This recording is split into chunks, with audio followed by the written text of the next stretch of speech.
This is the Cato Daily Podcast for Thursday, March 19th, 2020. I'm Caleb Brown. Congress has moved relatively swiftly to beef up safety net authorities and unemployment benefits as a national emergency declaration has unlocked presidential authority. Meanwhile, states and the feds have moved swiftly to undo regulations that have hampered emergency responses by both the public and private sector. Cato's Will Yeatman comments. Congress is continuing to work on either a stimulus package or writing checks to all adult Americans. But this was, of course, not their first legislative action in response to COVID-19. What has Congress done so far as of this recording? Well, as of this recording, they're working on their third measure. So a couple weeks ago, they actually passed a first measure of $8.3 billion directed specifically at the medical supply chain, if you will. I mean, from hospitals to everything else. Subsequently, they passed a sort of a mini stimulus that, in essence, expanded and beefed up, if you will, existing social safety net factors or policies. And currently, they're sort of working on a big kit and caboodle. So, after starting with sort of a targeted plan, that first measure targeted at the health supply chain per se. The second measure is sort of beefing up existing safety net authorities. And currently, they're working on sort of this grand stimulus-esque $1 trillion measure to keep the economy or to respond in an economic fashion to the economic damage that's been wrought by the response to COVID.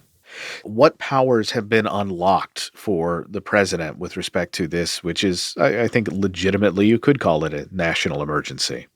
Oh, I think it's completely fair. I mean, I think that this is when the founders created a single executive, a single president, that in which they vested the executive power.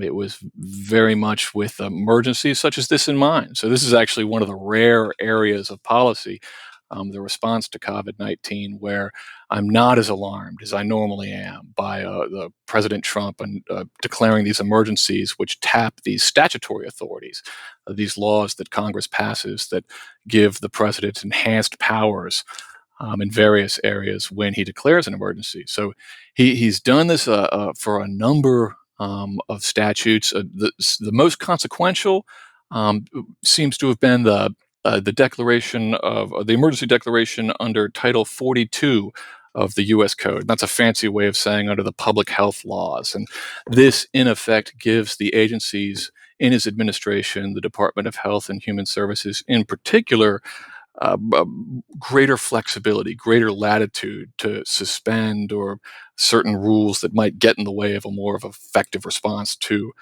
the ongoing public crisis. So that's sort of the big one, and that was done earlier this week or late last week. But pardon my confusion for precisely when, but a couple days ago.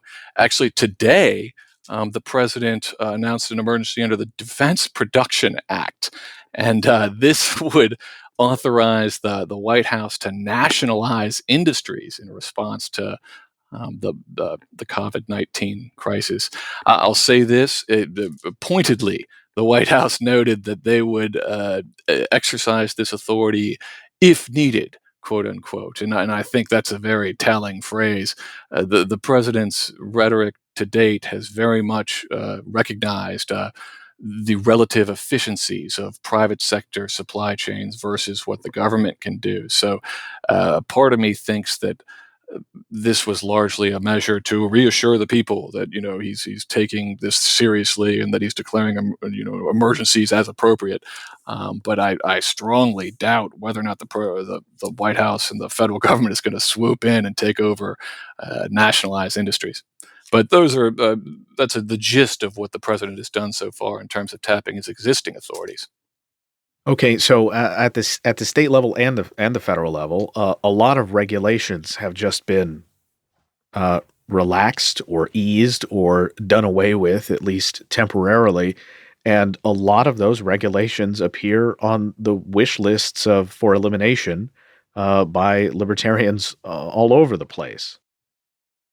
Indeed, we've seen a lot of measures along the lines of what I spoke of before, sort of where rigidity caused by regulations has gotten in the way of effective responses to COVID. And here, certainly the most famous or notorious one is the New York Times brought to light about 10 days ago the fiasco in Seattle, where private parties had developed a fairly effective test for COVID and used it in violation of the law, in violation of FDA regulations regarding the development and use of such tests, and by so doing ended up arguably saving a lot of lives. So it's telemedicine would be another area where we've seen sort of some obvious loosening of restrictions.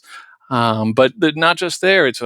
We've seen pushes when it comes to Department of Education regulations for homeschooling, and here it's special needs.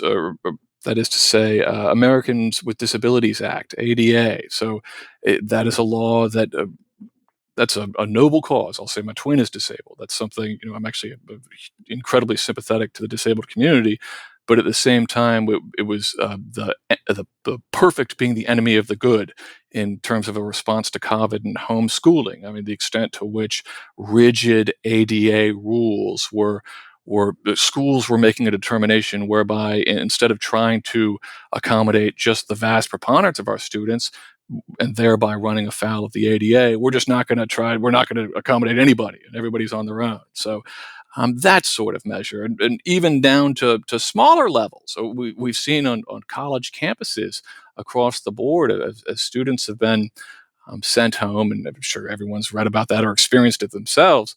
But textbooks, colleges across the board, and I thought this was amazing. They've said, well, we realize that many of you perhaps left your textbooks behind in the rush to get home. Well, we're just going to send you PDF copies of these textbooks to begin with, which got a lot of people asking, well, shoot, why do we have to spend $400 to begin with to get these things? Our colleague Walter Olson wrote in Cato at Liberty about the loosening of the licensing regulations, in particular for nurses. Sort of a rigidity there had precluded a number of well-meaning and qualified people from participating in the public health response. And the governor, Larry Hogan, there had acted in response to that with a very common sense measure to again allow the most possible number of health professionals out there doing as much good and help as possible. So I've got other examples, if you want to continue in this vein, but the common thread is that policymakers, when confronted with regulations that sort of didn't make any sense to begin with, and in this situation were actually hampering a response, they've done something that is very common sense minded and loosened the regulations and thereby attained flexibility.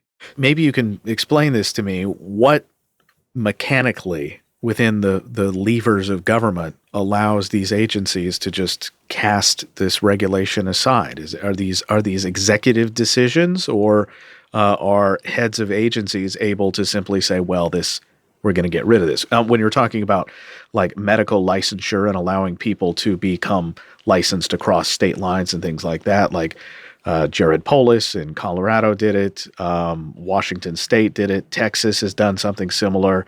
Massachusetts and other states have done something similar. Well, does this have to come from a governor or the president, or can these agency heads just say, "Look, we're not going to deal with this for the foreseeable future"? It can be both. So mechanisms. We spoke about one such mechanism when I was talking before about the emergency powers that President Trump has tapped into. Governors have the same sorts of statutory powers, and to be sure, they've been invoked by governors across the country. At the same time, agencies, both at the federal and the state level, it's all of them. If not all of them, then virtually all of them. The rules by which agencies issue rules to begin with or regulations, they all have this good cause or emergency provision that, in essence, allows an agency to forego the normal hoops they'd have to jump through in order to change their rules in times of emergency or crisis, such as the present times, and thereby alter their rules on the fly for the better. So a mix of both when it comes to the legal authorities for the changes afoot.